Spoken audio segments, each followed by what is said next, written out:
Hello, this is Samir for thinkdigit.com, and today we're taking a look at the HCL ME Tab Y2.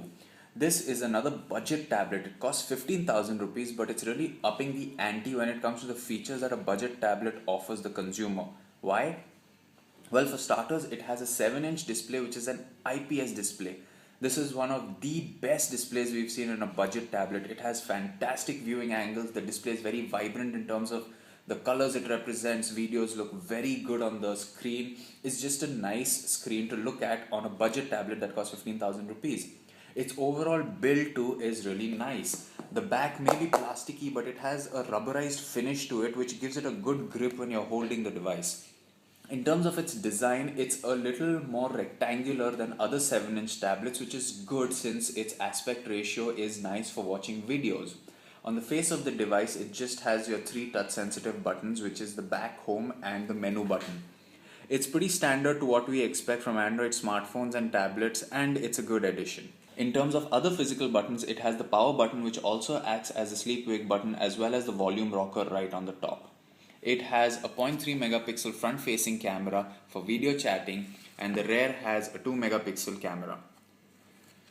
In terms of other connectivity options, the device is quite well loaded. It has a micro SD card slot, the headphones jack, DC in for charging, a mini USB port for data transfer, HDMI out, and a SIM card slot. The addition of the SIM card slot means that you can also make phone calls from the device.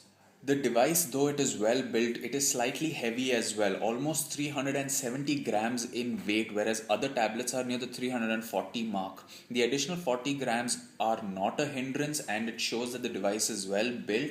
It was comfortable when we held it for watching videos, reading books on it, and the overall experience is nice and feels good in your hands. The build of the device is something to be proud of. In terms of the hardware under the hood, the device has a 1 GHz processor, 1 GB of RAM and 8 GB of internal storage, which is expandable to 32 GB via the micro SD card slot. It also has Wi-Fi, Bluetooth, a GPS and an accelerometer.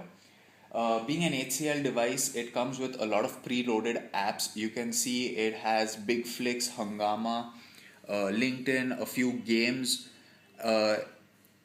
Savan, the music app. It comes with quite a few preloaded apps, which is nice since you don't have to access them from the marketplace and download them. The disadvantage of the device, however, is that it does not have the Google Play Store. Now, it compromises on the Google Play Store for the HCL ME App Store. Now, the interface of this App Store is really simple. It doesn't have all the flashiness that you find on the Google Play Store, but it has quite a few apps nonetheless. You search for apps like Angry Birds, Space or Amazing Alex and you might not find them, but the App Store does have many apps that you can download from the App Store and use.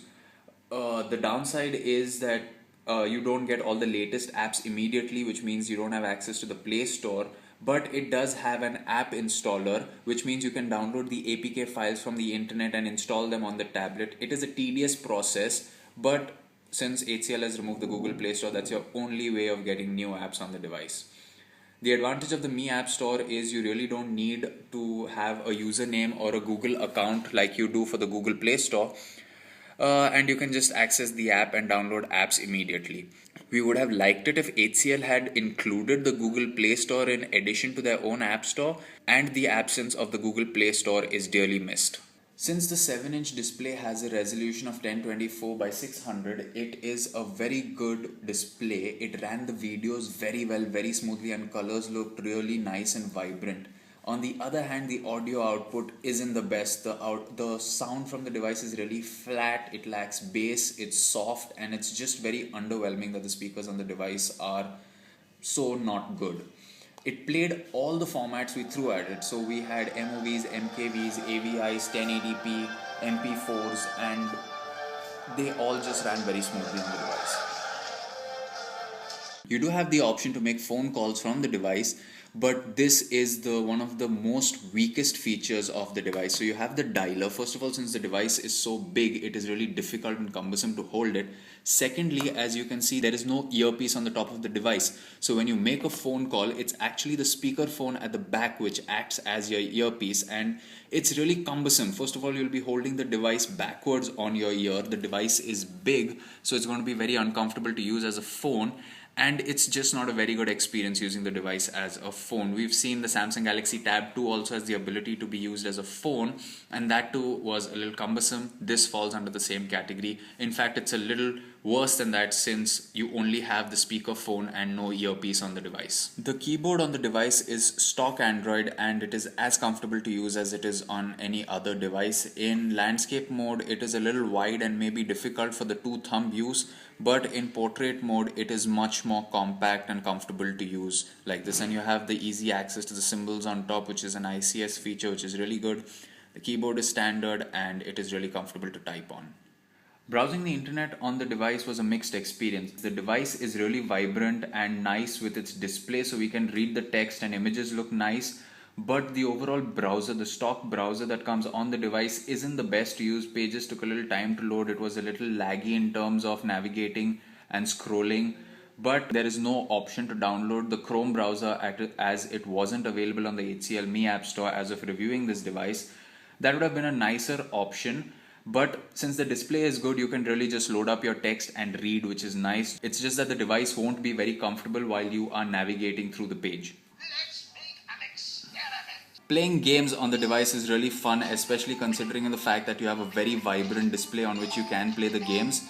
The games library on the Me App Store might not be as large when you compare it to the Google Play Store, but you have a lot of popular apps out here which are fun to play. The display is nice, the games loaded fast enough, and it was a good experience playing games on the device. We played Cut the Rope, which you can see right now, and we also played Angry Birds, which was available, and a few other games, and all of them ran extremely well. The device comes with a 4000 mAh battery, so if you're wondering how long it will last, we played a video on the device on loop. The brightness was at 100% and the volume was at 80%, and the device lasted for about 4.5 hours, which is really nice.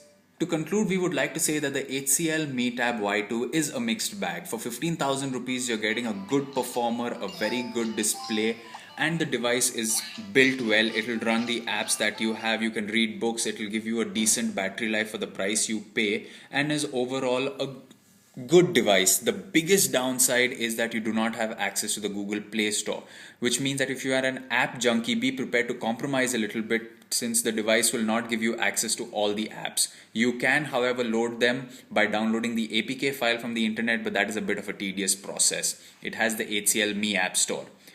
On the other downside, the audio output from the device isn't the best.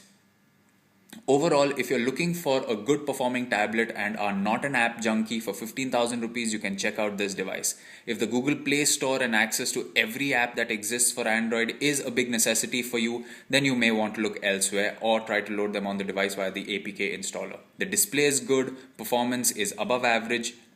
At the end of the day, it's the Play Store requirement that should make or break your buying decision for this device.